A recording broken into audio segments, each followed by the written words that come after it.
नाशिक शहरात सुरू असलेल्या पावसामुळे सर्वत्र रस्त्यांवर खड्ड्यांचं साम्राज्य निर्माण झालं असून नागरिकांना अक्षरशः जीव मुठीत धरून प्रवास करावा लागतोय।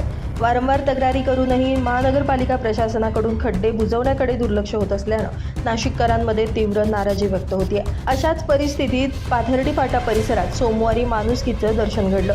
वाहतूक नियंत्रणाची जबाबदारी सांभाळणाऱ्या ट्रॅफिक पोलिसांनी अपघात टाळण्यासाठी स्वतः पुढाकार घेत रस्त्यावरील धोकादायक खड्डे बुजवण्यास सुरुवात केली।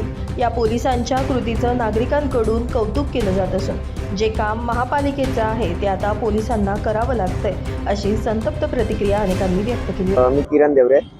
आज नाशिकमध्ये एवढे खड्डे पडलेले आहेत रस्त्यांवर आणि महानगरपालिका ते काम केलं पाहिजे महानगरपालिकेने, आणि ते काम बघा कोण करतंय, इकडं पोलीस प्रशासन काम करतंय आणि हे म्हणजे रात्रंदिवस काम करणारे माणसं हे उभे राहता इथं ट्रॅफिक क्लिअर करता आणि स्वतः खड्डे बुजतायत। हे महानगरपालिका करते आपली। बघा काय चालू आहेत काम।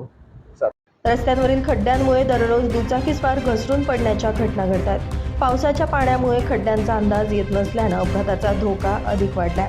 अशा वेळी ट्रॅफिक पोलिसांनी स्वतः पुढाकार घेऊन खड्डे बुजवल्यानं संभाव्य अपघात टाळण्यास मदत झाली आहे। दरम्यान पावसाळ्यात शहरातील प्रमुख रस्त्यांची तातडीनं दुरुस्ती करून नागरिकांना सुरक्षित प्रवासाची सुविधा उपलब्ध करून द्यावी अशी मागणी आता नाशिककरांकडून जोर धरतीये।